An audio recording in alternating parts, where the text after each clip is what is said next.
Today on the No Pillz podcast, I am a 37-year-old man and I've given up on the idea of marriage. I have been celibate for 6 years now, but I recently had sex. I am not financially stable, but I am on track to getting there within the next 18 months. I recently realized that I have had a fear of abandonment. I just found out that the person that I am in a relationship with used to be involved in the LGBTQ lifestyle. It seems as though these days many men prefer women to pursue them. Why are Christian women so standoffish? What advice would you give to a man whose wife is disrespectful with her words and actions and does not have sex with him? All this today on the No Pillz podcast. Let's go. You're now listening to the No Pillz podcast, your best resource for cultivating meaningful, healthy, long-lasting, romantic relationships that bloom into strong marriages. Welcome to No Pillz. Welcome to No Pillz.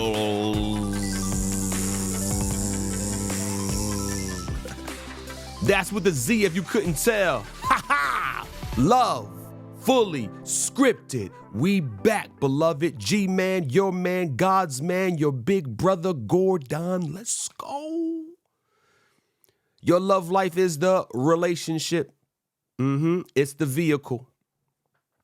The Bible is the owner's manual and God is the manufacturer. Get some of that, friends. You need it. We made it back. No red pills, no blue pills. We made it back, friends. We're still here, still alive. Hope you're having a great week. Hope it's starting off just right for you this morning, this day, whenever you listen to this.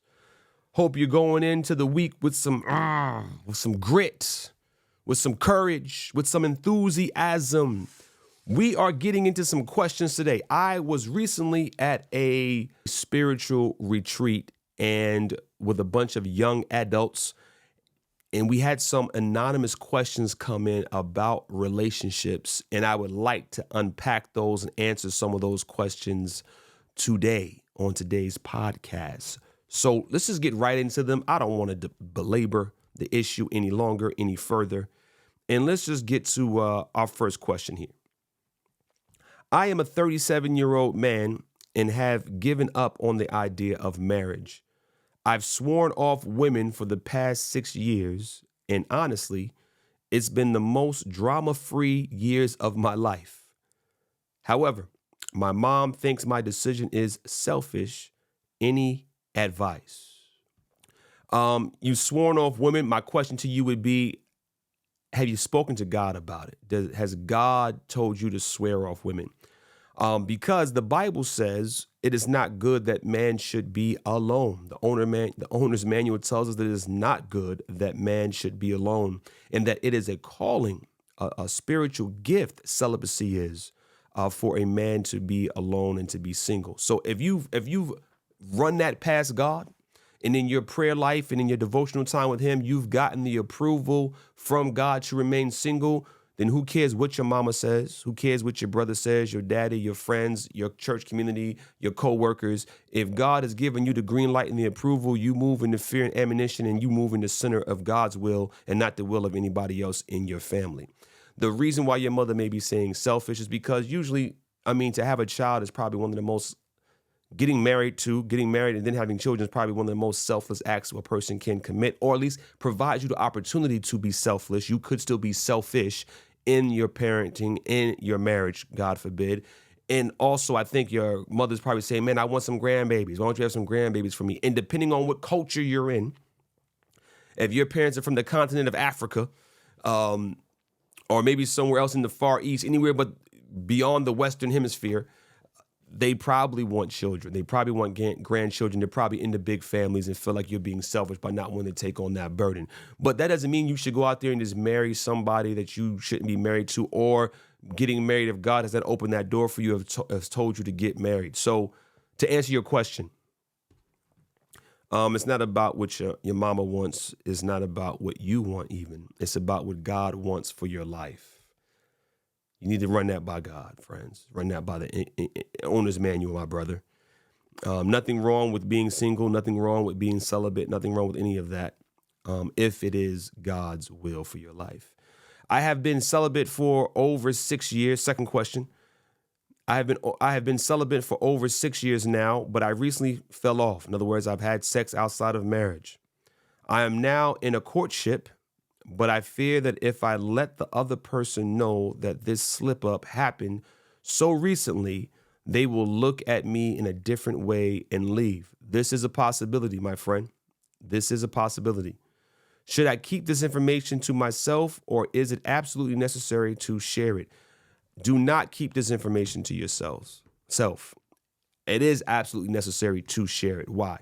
Because you don't want to begin a relationship, any relationship, or have any relationship in your life be built upon a false narrative or lies or dishonesty or hiding things. True love can handle the truth. Does that make sense? True love can handle the truth.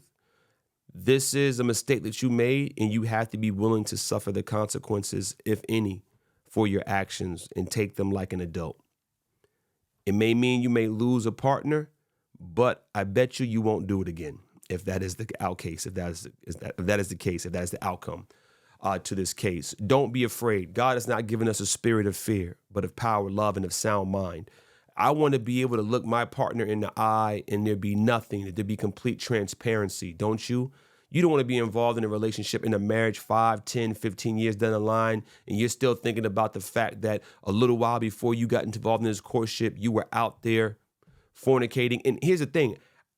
If I were to read into the question a little bit, maybe you have presented to this partner that you're in this courtship with that you have been celibate, but that's a lie. So right there's your other problem. Well, what have you been telling this person? Honesty, always the best policy. You have to just be in a place where you're willing to take the lumps, and you'll move smoother, move better for that. Let me tell you. I'll be praying for you, my friend. Don't give up on the truth. Third question. I am not financially stable, but I am on track to getting there within the next 18 months. I just met someone who I would like to continue to get to know. However, I know that I am not ready for a relationship. Is it okay to continue to befriend her until I'm ready for a relationship? It sounds like you're saying you're not ready because your finances are not in the place you would like them to be. I would communicate that to her. I would simply communicate that to her. Say, hey, listen, I'm interested in you. I would like to court you, but I realize that I'm not able to leave my mother and my father's house just yet and cleave into my wife and put you up the way I want to put you up. But I would like to continue to get to know you. And if I stay on track financially, I think I will be in a place to eventually be able to court you officially. And, you know, and I it's about how you're going to frame that and what you guys are going to call, because it's like, how long is this plan? Like, how long is it going to take you to get financially stable? Is it going to be like 5 years of courtship? Is it going to be because once you reveal that you're interested in the person romantically, right, as a Christian, this opens the door for the courting, right? And now you guys have to wait in this valley of like, man, we want to be together, but we cannot be together potentially if it all goes good. And it's okay, we're waiting for the finances to be right.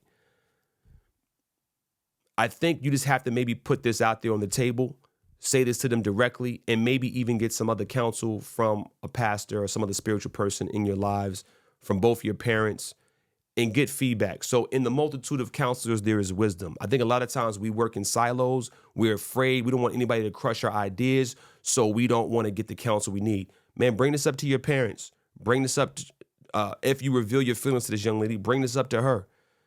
Get feedback. I would check my side first. I would talk to my parents, talk to my pastor, get their feedback. Obviously, you're asking the question here at the retreat.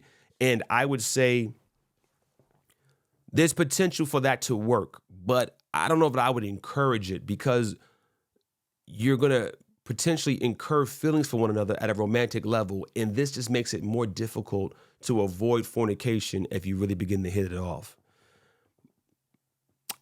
And if you trust the Lord, let me say this to you. If you trust the Lord and you pray about it and say, Father, if this young lady is meant for me and I'm not ready to take her under my own roof just yet, can you save her for me? Could you preserve her for me? Trust in the Lord, my friend. God is a miracle worker. If he wants you to have something, I don't know that another person or thing can take it from you. Come on. But don't be afraid to ask this question to a few more people in your life. I think there's a few ways you can play it. You can just be honest with everyone and just put it out there and kind of let it just lay down where it is. And maybe say, hey, I'm not asking you to wait for me, but just know that I am interested. And here are my hangups. And I don't want to fornicate, and I don't want to bring on this whole relationship of temptation. What are your thoughts? Sometimes we keep things to ourselves. We never put them out there. And then I think sometimes that cuts us off from getting good, viable solutions. All right. Question number 4. I recently realized that I have a fear of abandonment, and that fear has been keeping me from being able to truly connect with my partner. My subconscious thought process is that if I don't allow anyone too close, when they leave, it won't be painful. How can I overcome this? Reading this question again now, I kind of had the same response, my initial response, as I did before during the retreat, that should you be in a relationship? I don't know what this relationship is. You didn't really specify what it is. So I don't know if you're married, if you're in a courtship. It sounds like you're married. I don't know. But ideally, you would want to handle your abandonment issues prior to being in a relationship with anybody. Like, why drag them through that? Why put them through that, right? So that's my first counsel to you. You should have dealt with this already, but you need to deal with it ASAP now. Prayer, reading, counseling, whatever you've got to do. Love is a risk. I think God showed us that. Love is a risk. Love comes with risk. It cost him this life of his only begotten son to love us. So if you're trying to get into a relationship and be free from any potential abandonment, that's not realistic. So you've got to grow up and mature in that way. If you're already in this relationship with your partner, and that is partner of yours is suffering because of your abandonment issues, then you need, and this is your spouse, you need to rapidly, quickly, as soon as possible, get handling those issues. How can you overcome it? Going to the Word, studying the Word about relationships, about love. Again, getting a Christian counselor if need be, talking to a pastor, your husband and a wife couple, elders in the church that you trust, older couples that you can go to, and just communicating with your partner openly and saying, hey, this is what I got going on. I recognize I have this going on and I know it's not healthy for our relationship. Let's start praying about it and let's start seeing if we can get down some actions, some items, some actionable items we can do, that I can do, that we can do together. Number 5, I just found out that the 5th question, I just found out that the person that I am in a relationship with used to be in the LGBTQ lifestyle. And it is something that I don't think I can deal with. Any advice? Yeah, first things first, you don't have to deal with that. I mean, there's nothing that requires you to marry someone based upon their previous lifestyle if you cannot handle it. If you're saying, hey, that's really something that maybe turns me off, shuts me down, I just can't get over it, it's my deal, my thing, I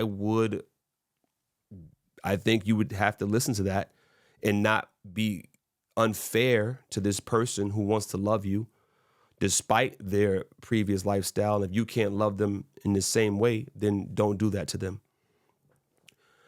Is it possible? Because I think someone's going to ask them the question. Someone's going to be thinking like, well, is it possible for redemption? Is it possible for a person to be completely converted and changed?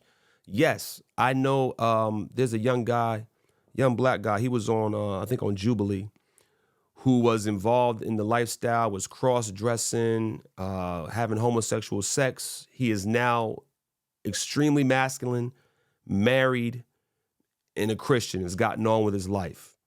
His wife has no problem with it. Praise the Lord. They're moving on in the spirit of Hosea. If you're not that person, don't try to be that person. Take it to the Lord in prayer. Find out if you're built like that. If you're not built like that, respectfully, kindly bow out. No need to make that person feel bad. And hopefully they're mature enough to understand that their life decisions of the past sometimes can impact your future. And hopefully you both can move on in love and respect for one another. Friends, nothing worse than dragging someone through 15, 10 years, 5 years, any type of time in marriage to only divorce them and break their hearts. Next question. It seems as though these days many men prefer women to pursue them. Is this the new norm? I hope not.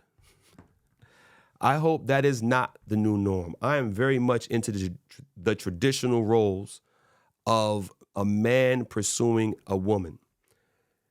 If you are dealing with men who would like you to pursue them, more power to you. That's your decision. If I were a woman, I would be avoiding men that wanted me to pursue them. It's your, I mean, if you see that and that's attractive to you, then go ahead. I would just say to you, to this question, no, it's not the norm. Or listen, it could be becoming the norm. Doesn't mean you have to submit to that norm. I would counsel you to look for men that are pursuing you and avoid men that want you to pursue them. Easy one. Why are Christian women so standoffish? It almost seems impossible to get to know them. I would ask all my Christian ladies who run across this podcast to please answer that in the chat for me. There is an assumption being made here that Christian women, hopefully it doesn't mean all Christian women are standoffish. But to those of you who are standoffish, and this applies to you, please let us know in the chat why you are standoffish and why it seems almost impossible to get to know you.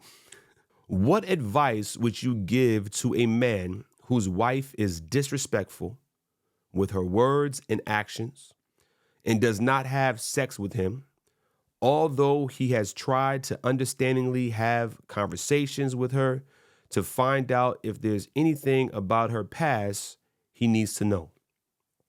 He has offered solutions, but she will reject them and not cooperate. It can be weeks, sometimes months, without sexual intimacy, and it takes a toll on their marriage. Matthew 18, okay? You bring it to your wife, one-on-one, in prayer, with God, with Jesus. And if she won't listen to you, then I would get another married couple involved. And then if that doesn't work, maybe I'll get the pastor involved and his wife, if you have access to that. And here's why. We are instructed scripturally in the Bible, and let me give you the verse. We're in 1 Corinthians chapter 7. And I'm going to start in verse 1. Now concerning the things whereof ye wrote unto me, it is good for a man not to touch a woman, not to have relations with the woman, okay?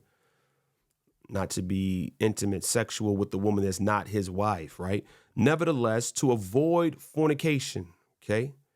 So you don't want to have these intimate, close, touchy-feely relationships with women that are not your wife. Nevertheless, to avoid fornication, sex outside of marriage, let every man have his own wife and let every woman have her own husband.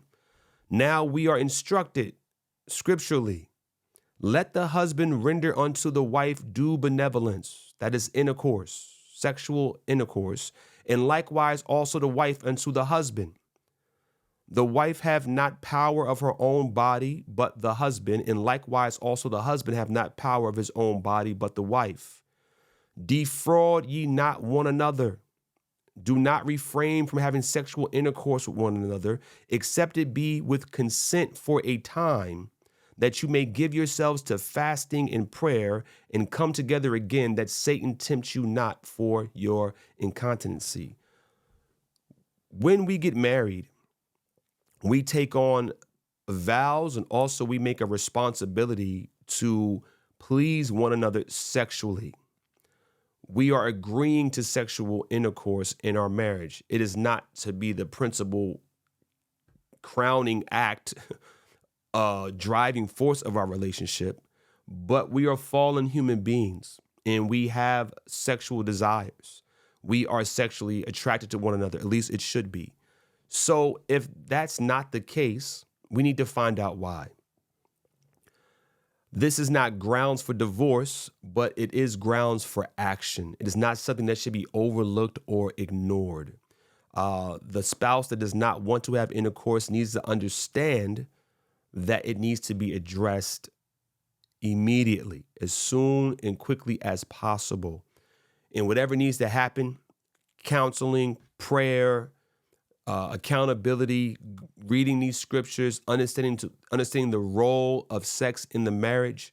We are not to be one another's sex objects, but we are to have intimacy. I don't know all that's going on in this relationship. I don't know how nice you are being or not being to your wife, how warm you are being or not being. But it sounds like you're saying that she is the one who is being disrespectful. It doesn't seem like that's what you said. She's being disrespectful. There's a lot going on here. I would say she doesn't respect you. And a woman who doesn't respect her man, her husband, I would imagine she's not sexually attracted to you because there's no respect there, which is probably why you're not having intercourse with her.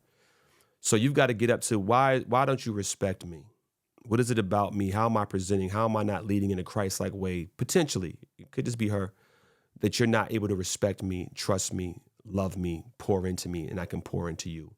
Now, your role, your job as a husband is to pour into her, to present her as a woman without spot or blemish, right? To cultivate Christ-like characteristics in her and to lead by example. If you're doing your part and she's unwilling to do her part, then you have to, a lot of prayer and continue to do what you're doing. Worst case scenario, she eventually steps out on you and then you'll be getting a divorce on biblical grounds. But do not let this just go by the wayside. You must address this. You've got to find out, why am I, and set boundaries. You cannot talk to me that way. You will not talk to me that way. I love you, but you will respect me as your husband, as your significant other. I hope that is helpful. These are some. If you like these questions, let me know. Let me know in the chat. Let me know in the comment section. If you like these questions, let me know if any of these questions are applicable to you in your relationships, in your love life. And if you have some more, put them down in the chat as well, and we'll get to them. We'll look at those, and we will do our best to answer those from the Bible and with some experience being married as long as I was. Friends, let me say this to you too. If you are married, you may be met with the bittersweet experience of losing your spouse like I had. Cherish them today, friend. Love on them today while you have time. Does that make sense? Don't waste time arguing. Don't waste time not being intimate. Stop being selfish. Stop making it all about you and how you feel. You gave this person a commitment before God and witnesses that you would love them, that you would be intimate with them, that you would become one flesh with them. You need to be a person of your word. And you don't want your significant other to die. And you sit there in the gall of bitterness and regret, knowing that you wasted time loving them and now you can't get 1 minute of that back. I'm Gordon McGee, and this is the No Pillz podcast, Love Fully Scripted, and I'm signing off, and I'll catch you next week.